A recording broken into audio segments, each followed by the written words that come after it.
Wow, it worked. And Mercury is retrograde. So thank you, Vincent, and thank you all. It's a pleasure to be here. I only wish I was with you in Turkey. A little known secret is my mother's family is from Istanbul. So speaking with you today really touches my heart and is a special moment. I'm going to start off with a little bit of context and then give a slight overview of some research, but not from a researchy perspective.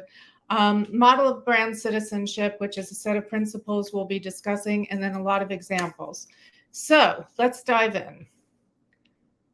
All right, and it's working, yay. You see on screen here, we're all aware of what's going on in the world, and we really are in the midst of a seminal moment. And I would say in the face of environmental challenges, economic fluctuations, political conflicts, don't forget that you as brand leaders hold the power to shape the cultural narratives of tomorrow. As the lines between profit and purpose are blurring, societal well-being is more and more being inextricably linked with business success. And the role of brands is undergoing a profound transformation. As we've seen over the past 3 days, brands have the power to contribute to a better world and inspire people to change their behavior. And no matter what people say, brands truly are cultural icons and have the influence to change the way we think and behave. And there is no doubt in my mind that that is true. I've seen it happen time and time again. The traditional dynamics between companies and consumers, between people and brands, and I challenge you every time you hear the word consumer to think people, because saying consumer separates you a little bit from that person that you're targeting, that you're sending a message to, that you're creating an experience to. And we're all consumers. So this is about relationships between brands and people. And it's giving way to a compelling partnership. It's no longer producer-consumer. It's moving into a partnership. And it's one that by necessity will continue to evolve over time. Let's have a little bit of an exercise. Close your eyes for a moment. Imagine walking into your local chemist, pharmacist, whatever you call it, a clothing shop, a grocer, a marketplace, or even researching a purchase online in 5 years from now. As you consider the options before you, envision how your choices might be different if every product offered more than mere functionality. Imagine if each item taught a meaningful story. We were just speaking about stories. Imagine if each item taught a meaningful story about its origins, about the people who touched it as it was developed, about the natural resources it used in being made, the social causes it supports, and more. What factors might drive your decision-making? What might change in your choice? And as you develop your marketing, think about that. What might influence you? Again, we are all consumers. Picture a world where brands no longer stand as separate entities, and rather are allies in a shared mission that goes beyond transactions. A world where brands balance solutions to our individual me needs while simultaneously serving our we concerns, our collective we concerns. This vision is truly taking shape around us. We've seen it in the past 3 days. We see it as we walk outside. And it really first started coming into view for me personally in 2011 when I was conducting trend research in the US and the UK. This research revealed that real people define corporate citizenship differently than those of us in marketing communications. And this was a very important insight. Despite the resources that companies were investing into social responsibility and sustainability at the time, and even today, good corporate citizenship resonated then and continues to resonate most when it's tied in some ways to people's day-to-day routines or addresses their individual, their personal hopes for themselves, for society, and for the planet. Over more than 3 years of research with 6,000 people, showed us time and time again how people's personal unease with the world they were living in was leading into a new, me inclusive form of corporate citizenship. Now, my use of the word me versus we in this instance may come as a bit of a surprise to you. And I will balance me and we in a moment. But people are looking for a me inclusive form of corporate citizenship.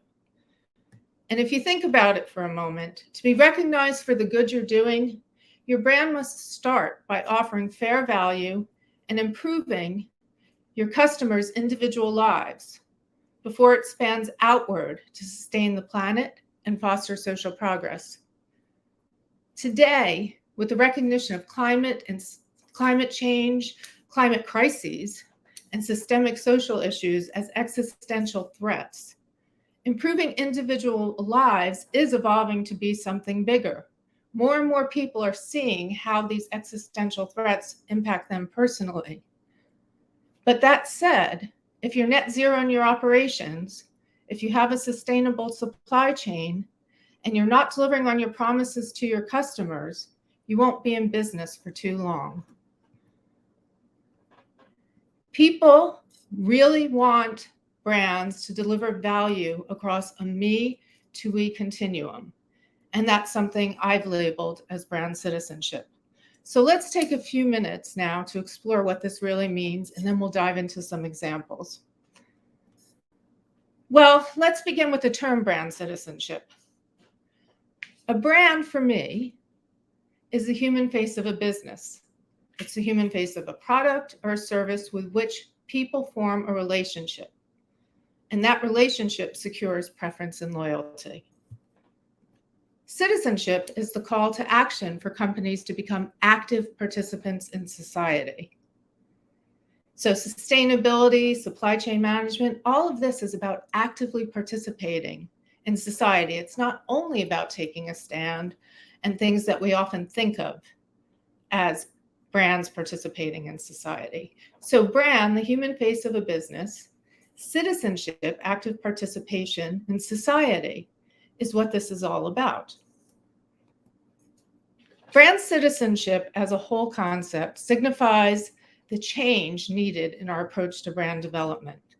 It's about a future where doing good isn't considered a cost of doing business, where it's a strategic imperative to form loyal relationships with your customers, your employees, your investors, your other audiences.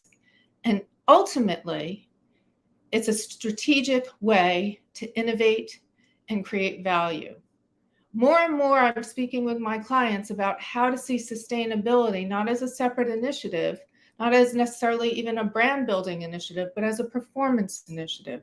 Sustainability can create growth and bring people into your franchise. So this is what the model looks like. It's circular. When we first identified the 5 stages, when brand citizenship first started coming into view from the grassroots up in research that was actually designed for something completely different, it appeared to be a linear progression. Through modeling, we identified the 5 stages, and it seemed like to be considered a good brand citizenship based on the modeling, that a brand had to end up at stage 5 and be considered by its customers, by the people it interacts with overarchingly, as a brand that contributes to society. And yet it really didn't make sense to me that this is what was coming out, because brands people named as good citizens strategically were positioned at different stages within the model. And over time, it came into view that brand citizenship is actually a circular journey, spanning from individual needs to collective responsibilities and then back again. And it goes in a circle, or it can jump around. The five principles that brand citizenship embraces that people circle around are trust, which we just heard a lot about in Emma's talk, enrichment, which has a lot to do with engagement that she also spoke about, responsibility, community, and contribution. During the pandemic, it became abundantly clear to everyone that in order to cultivate trust, it wasn't just about selling a quality and a reliable product as it historically had been about. it really was about creating communities and contributing more. So you can see how the model circles back on itself. And in many ways, it's a spiral that just keeps getting bigger and wider and opening us to more and more possibilities. So let's now go through the stages. Well, I just spoke about trust. I have a very heavy background in client retention, in brand equity, in a variety of things that all led us to believe that we were reputation management, that it was all about ending in trust. But rather than ending in trust, brand citizenship begins with it. Trust truly is the cornerstone of every lasting relationship. Through our research, we uncovered that brands people see as strategically positioned at trust, and even those positioned at other stages of the model but considered highly trustworthy, exhibit 5 traits. Clarity, they're clear about who they are. Reliability, they're reliable in their product delivery. Sincerity, they speak in a sincere voice. And I know people use the word authenticity a lot, but in my research, we discovered that people accept authenticity can be contrived at worst and curated at best. So speaking from the heart, speaking in a manner that's sincere to who you are, in many ways is far more important than curating your authentic story. So we have clarity, reliability, sincerity, active listening. And that's about actively listening to your customers, using big data, using AI modeling, all sorts of things to understand what people want, to give them things in reciprocity, which is the fifth thing that fifth characteristic that brands that are considered trustworthy have.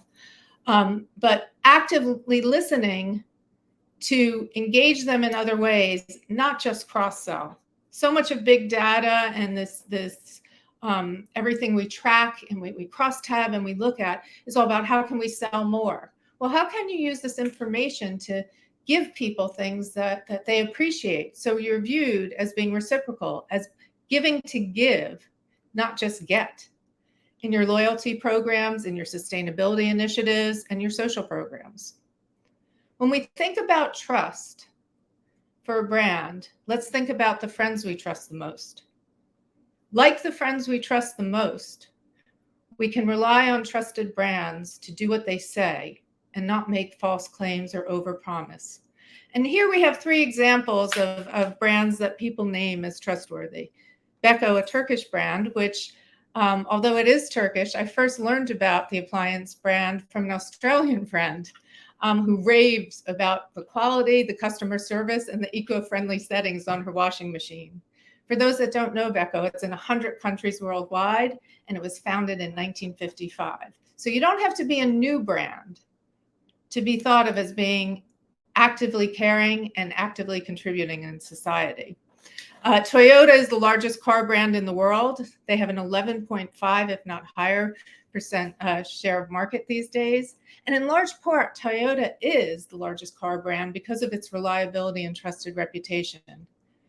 People believe Toyota when they say they recognize climate change as a global priority issue. It doesn't sound just as if they're varnishing over or latching on to a current trend. And Toyota has established 3 aggressive carbon goals to eliminate CO2 emissions from vehicle life by 2050.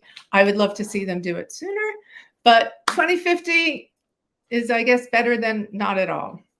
And now we have a little lesser known brand that I'm going to show you a 7-second clip just to get you a little bit more engaged in this. Gorton's. It's an American brand of frozen fish. Now, who would think an American brand of frozen fish would necessarily show up as a trusted brand? But it is. And Gorton's has established trust with both consumers and suppliers by consistently raising the bar in product quality, in their sustainability, and adhering to their mission of spreading the goodness of seafood. The brand has a trusted catch sustainability program. And in this program, their sourcing and quality initiatives ensure the processes meet the highest standards and minimize their environmental impact. They're raising standards for the entire fishing industry. And if you're curious to know how to tell a story in a short time, that's all about how you serve me, the goodness of what you're offering your customers, and Here's a quick little example that'll help you to figure that out.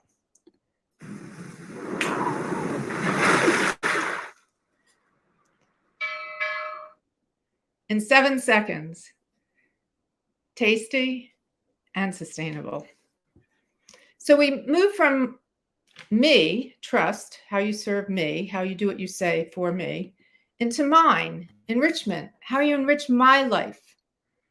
People identify more with and are less price sensitive toward brands that help them simplify routines, make mundane tasks less dull, and make life more inspiring overall. The brands people name in our research as enriching their lives often have really interesting backstories, as well as narratives that center on their ethical supply chains, natural ingredients. And a lot of times it's very much tied to a founder, to their beliefs. However, when you consider IKEA, very few people even know the founder's name. He's no longer alive. He published an amazing Bible that still drives the country, not a literal Bible, but a company rather, not the country. Not a literal Bible, but it's like the Furniture Maker's Guide to something. Sorry, I should have looked it up before speaking. I don't remember. I talk a lot of IKEA as an example in my book. And as I researched IKEA, I really started falling in love with them, and I never liked them as much until people started telling me their stories about IKEA. And IKEA is a truly admirable company. For decades, they sought to create a better everyday life for many people, which was the founding reason for the company. And they've endlessly evolved in ways I admire. If I had more time, I'd tell you a story about their formaldehyde glue and how every time they're called out for something, they find a solution to it. So they're constantly bettering themselves each time society changes. And enrichment is very much about moving along with the zeitgeist and reflecting what your customers want. In their museum in Sweden, IKEA even celebrates the things they've learned from their failures. Talk about a brand that really is committed to continuously evolving and changing. And their Thisables line is really admirable. It's a relatively new example of furniture hacks developed in partnership with 2 nonprofits. Anyone can download and 3D print Thisable designs to make IKEA products more accessible and more usable for people with disabilities. The range includes things like bigger light switches, easier to grab handles, extenders for sofa legs, and more. So that's a way to enrich lives and also embrace a principle of diversity and belonging through the concept of enrichment. Burt's Bees is a cult brand synonymous with its founder, Bert Shavitz's story. I also go a lot into Burt's Bees and use them as an example in my book. There's a lot more to the story there, but I don't have time to tell you that either. But over time, the brand has evolved from using beeswax to create why am I drawing a blank? Sorry, it's early here, and I guess I didn't have enough of my coffee. Not lip gloss, but lip balm. Sorry. So Burt's Bees started out using wax to create lip balm, and the story is even deeper than that. It goes into candles and other things. Really great story to learn about. And they have grown to become a major global skincare brand. When Bert Shavitz used to go out to Asia, he would have groupies follow him everywhere. So they have a story that really people relate to and see as enriching their lives. Today, the brand continues to grow a community devoted to its core value of respect for nature. It's by nature, for all. They're ranked 6th among purpose-driven companies in the US, and their greater good sustainability mindset runs across everything the brand does. If you ever have a chance to go to North Carolina and stop at their headquarters, they have a beehive that's just amazing. And they bring their whole notion of nature into everything they do, including their headquarters. Nespresso is a brand that people often say, well, it's a single serve coffee. How can they be considered doing good? Well, Nespresso really is doing good. It recycles its aluminum cups, is looking to advance its recycling program. It's committed to sustainability in its sourcing, and has a variety of initiatives especially in the US, connecting them to marginalized communities and other things. In part, Nespresso communicates how it enriches people's experience of coffee, sustainably sourced from around the world. And they celebrate the taste and the whole place, whole sense of place, culture, history, and the natural landscape that goes into any given coffee. Hawaii Kona is a really good example. And just to break things up one more time, this will be my last video, I'll give you another quick little 7-second clip that brings this to life and shows you how they enrich their lives and also embrace sustainability.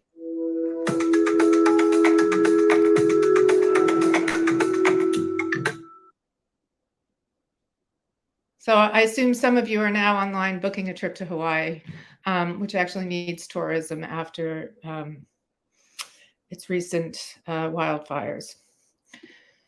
Then we move into responsibility. And you can see how each of these brands, even though they're enriching lives, cultivating trust, are doing all this while behaving responsibly. Responsibility is really the pivot point between being a me brand and a we brand. And it's sort of interesting because when we used to visualize the model in a linear manner before we started uncovering that it really was circular, responsibility sits in the middle. So people assumed we just put it there. But this all came from modeling. This came from real people and their comments. And in the middle of seeing brands that service me and brands that service the wider world, it logically seems that being responsible fits in there. Here, ethical and respectful treatment of employees, suppliers, and the environment takes center stage. And whilst we're focused very heavily on the environment because of climate change today, the thing we learned starting back in 2011, which emerged more and more in the pandemic, is that if you are not treating your employees fair and well, people really won't care about what you're doing for the environment. So behaving responsibly begins with treating those closest to home well first. So when you're thinking about regenerating locally, think about also how your employees fit into that equation. Time and again, and I can't emphasize this enough, and I'm going to repeat it because it is so important, participants in research told us that they won't give company credit. And I know people would like to think of doing good as an altruistic thing, but it's altruistic if you're a social enterprise. If you're a business to make money, it's also about creating a cycle that brings money in so you can continue to do more good, continue to service people, and create a virtuous circle. So let's not pretend that earning money is important, and getting credit for the good you're doing helps people to become more loyal to you. And time and again, people told us that they won't give company credit for the good they're doing through ethical supply chain, sustainability, et cetera, if they're unfair to employees. So again, keep that in mind in your head. Brands like Walmart and Amazon have had to contend with this for many, many, many years. So let's look at a smaller brand that's an example at this stage. Pete & Gerry's organic and pasture-raised eggs, one of my personal favorite egg brands, but people talked about this. So anything in here is not my personal favorites. It's things people have told us over the many years we've been speaking with them about this. Pete & Gerry's is B certified and certified humane, which is a rare thing. They support family farms. That's who supplies their eggs. And they've paved the way for improved animal welfare conditions across the entire industry. So they really, as a small company, are a beacon out there guiding others. Another brand that's pretty interesting to learn about, and I learned about through our research, is Oliberte. It's a Canadian footwear brand, and it's known for handcrafting and supporting workers' rights. The brand started in 2009 as a small company partnering with factories and suppliers in Africa. In September 2013, Oliberte became the world's first fair trade certified footwear manufacturing factory. It's a big, big accomplishment. In 2019, however, they moved their manufacturing from Africa to Canada. And in the wake of the pandemic, that became more and more a big issue. And today, even in Canada, they continue to be known for fair wages and environmental stewardship and supporting workers' rights. still in sub-Saharan Africa. So really responsible footwear brand. Check them out. Another brand is Innisfree, which is Korean. I don't know if you're aware of them. They were launched in 2000 by a larger holding company, Korean holding company, as a naturalism brand. They're dedicated to natural ingredients, ethical consumption, they have eco-friendly campaigns, green designs, hands-on experience of unblemished nature, and more. From their Play Green campaign, which you can tell by that name, it clearly has sustainability embedded in it, to their empty bottle space store with upcycled bottles and Innisfree forests. This brand positions itself as partnering with customers and community in its sustainability and shows itself consistently over and over as being highly responsible. So then we move to us, community, connecting us through shared values. Community is the point at which brands become vehicles for connections, reflecting shared values, shared identity, creating a sense of belonging for people. The brands we choose are extensions of who we are. They act as badges for what we're about to other people. It shows which communities we belong to overall. We think of mobile telephony as a completely competitive and highly aggressive category. Well, there's a mobile operator called giffgaff in the UK. It is powered by O2 now in the network. But giffgaff built a highly successful award-winning brand in the competitive telecom space. It all begins with its name, which in Scots means mutual giving. So out of the box, that's saying they're doing something different. The brand is built on a fair pricing model and on an online community, which sits at the center of its network. And this online community serves in large part as the brand's customer service, and people gain points as they answer other customers' questions and things. In 2022, I believe it was, 75% of all the phones the company sold were refurbished. So really big on repurposing, reusing, recycling. And Natura and giffgaff, and a lot of these brands actually that I'm highlighting here, if you want to learn more, I use as exemplars of different stages in my book. And if you also want to learn more about the research and specifics around what attributes matter to people at each stage, that's also in my book. Natura, which hopefully many of you are familiar with, the larger holding company owns Aesop, they own Avon, and a variety of other brands now. But Natura as a brand itself was founded in 1969. It's a Brazilian cosmetics giant. Within Latin America, I believe it is, they have more than 2 million beauty consultants for the Natura brand itself. And they support, educate, train these consultants in a multitude of ways, really showing how their community with their consultants. When you add in Avon and many of the other brands Natura owns, the number of beauty consultants goes up to more than 7 million. Huge, huge brand. Natura views itself as part of an interdependent global community that includes the natural world. And the natural world has always been central to Natura. Biodiversity being in Brazil has always been a core principle for them. Since its inception, Natura has embraced a holistic mission. Bem estar bem, which I'm probably not pronouncing very well in Portuguese, so I apologize. And in English, this translates to well-being, being well. So you can see how they see things in a circular nature and see community as circular, and everything is interconnected and relational. In 2014, Natura's founding company, Natura & Co., became the world's largest publicly listed company to achieve B Corp status, an amazing thing. And I'll quickly go through Airbnb. I'm sure you've all heard of Airbnb, but did you know it was started by 2 college students in San Francisco? They needed money, a convention was happening, so they decided to open up their room. And in doing this, they figured versus a hotel, they could show people the local city, regenerating local, and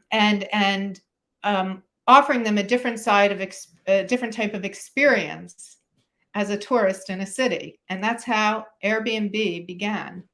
Adventurous travel that's a bargain that makes you feel like you belong, that you're part of a city. Airbnb is now a global community. They have an amazing initiative to help refugees in the US, and they help everybody, including these refugees, feel like they belong anywhere. Importantly, community isn't only about a brand and its customers, a brand and its employees, et cetera. It's also about businesses coming together through shared ethics. Clearly, the sustainable brands community fits into this stage.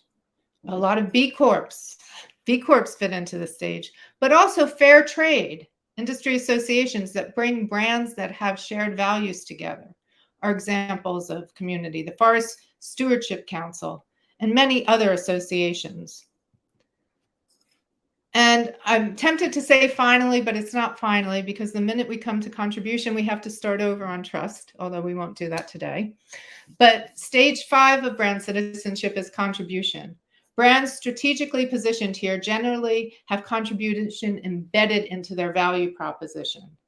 It's part of who they are out of the box, although many brands have initiatives that people we speak to see as fitting in contribution and change the way they view their brand. The story of how a brand that sits at stage 5 contributes becomes part of a larger narrative that people latch onto. It fosters a sense of personal impact for your customers, for your employees, for your investors, through their association with you.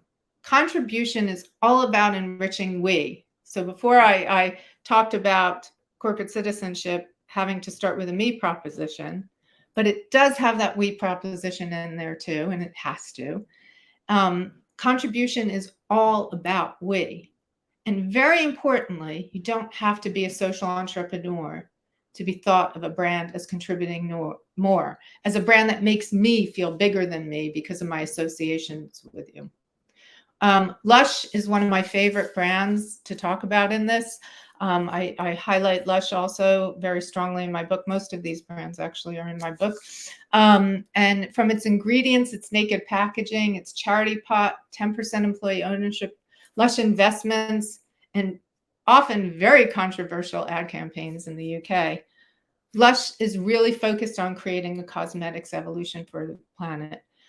Its British founders, Mark Constantine and Liz Weir, had many different stages in their careers in the cosmetics industry. They started out focused on animal testing and ethical ingredients in the 70s. So a lot of these brands we see as larger, and a lot of the brands that I've already highlighted, Burt's Bees, a bunch of them, have had multiple lives and multiple stories. They didn't get to where we see them today out of the box. They were committed to their mission, committed to living through and balancing how they served individuals, me, with how they better served our wider collective we needs and concerns, and kept going regardless of how many times they may have been knocked down. Mark Constantine and Liz Weir had multiple goes, as I said, in creating these products. And a lot of people don't know that they actually made products for the Body Shop. They approached Anita Roddick in the 1980s and supplied a lot of the Body Shop's products and helped create the philosophy of anti-animal testing and things of that nature. There's a lot more to the brand, and I wish I could share some more of their campaigns, but I'm conscious of time. Suco, how many of you, I wish I could see your hands. I hate presenting without seeing people. How many of you are familiar with Suco water bottles? They're beautifully designed. They're plastic flat bottles that have great designs on them. And the company started because of a commitment to improve water drinking habits and reducing plastic waste. They have a multitude of branding partnerships, and they make their fans really feel like they're contributing to something bigger. Who would think that visual there of a woman sitting there in a gorgeous coat with a handbag is about a water bottle? But it is. So if you haven't seen Suco or haven't tried their water bottles, I encourage you to go out there and do that. And no, I don't collect anything from them. I haven't worked with them. I just admire them. Seventh Generation is a brand you may have heard of. Unilever now owns them. They're an early entrant in the contribution space.